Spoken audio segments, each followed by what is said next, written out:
Dear colleagues, few months back I did this surgery. This is a glued IOL without using any glue. So I should not call it glued IOL. I would like to call it Scleral tunnel fixated IOL. In this case, I have sutured these scleral flaps. One flap has been made at 3 o'clock and another one, this one, at 9 o'clock. Two paracentesis incisions are made, one at 7 o'clock, another one at 1 o'clock. Now through the 1 o'clock side port, I hold the irrigating probe and I make this main incision of 2.8 millimeter, which will be later increased to about 3 millimeter. This is an aphakic patient. The patient is about 32 years old, male patient, had trauma, and he has this thick fibrous tissue superiorly. Inferiorly, there is no support to support an intraocular lens in the sulcus. So I have planned this scleral tunnel fixated IOL. About 2 millimeter behind the limbus, this scleral tunnel is made underneath this scleral flap, a rectangular flap. Now AC maintainer has been applied at the 7 o'clock paracentesis incision, and my both hands are free now. The IOL is being implanted through the main incision. The micro forceps is ready to grasp the haptic of the intraocular lens. This is a sensor multipiece intraocular lens. The haptics of sensor multipiece intraocular lens are thicker than that of Acrysof, and it is easy to hold. Now this haptic is exteriorized. This is the 9 o'clock sclerotomy.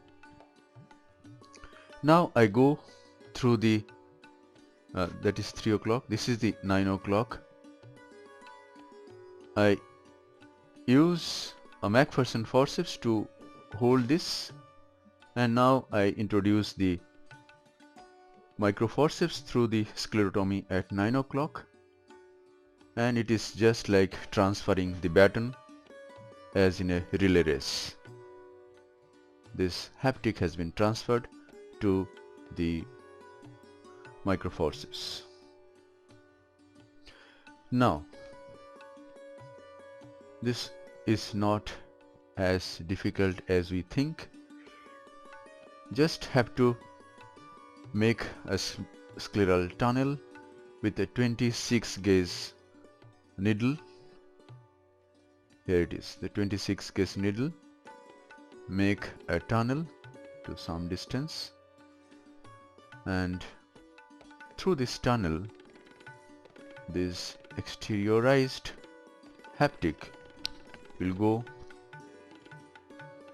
These are the some cotton fibers which are sticking to the haptic. Now this haptic is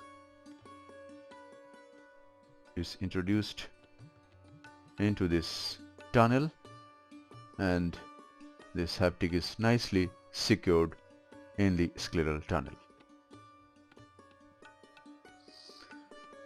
Now the same thing is done on the other side.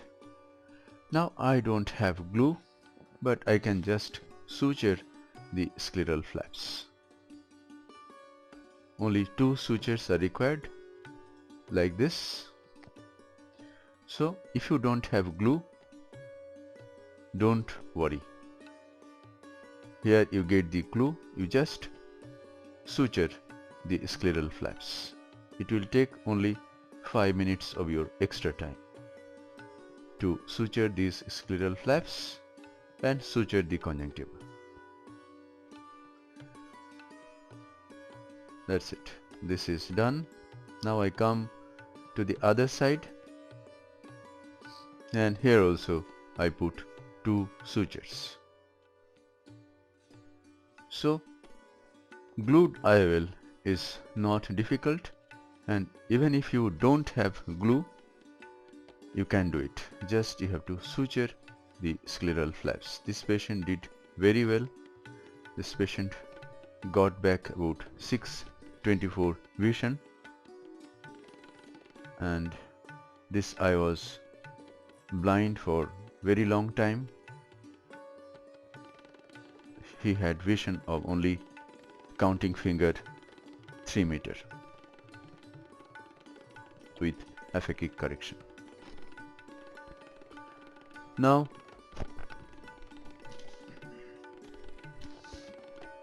I suture the conjunctiva. That's it. So we must try to do these surgeries even if we don't have glue. I did this conjunctiva was incised in such a way that I can cover it up. This scleral flap can be covered up, and the same thing is done on the other side. The conjunctiva is reposited and it is nicely apposed to its original place. I am very grateful to Dr. Susan. I learned these techniques observing her videos. So if you keenly observe something, you can learn, and you may not be able to go physically to someone's operation theater, but if you keenly observe the videos, you can learn a new technique. Thank you very much for your eagerness to watch this video.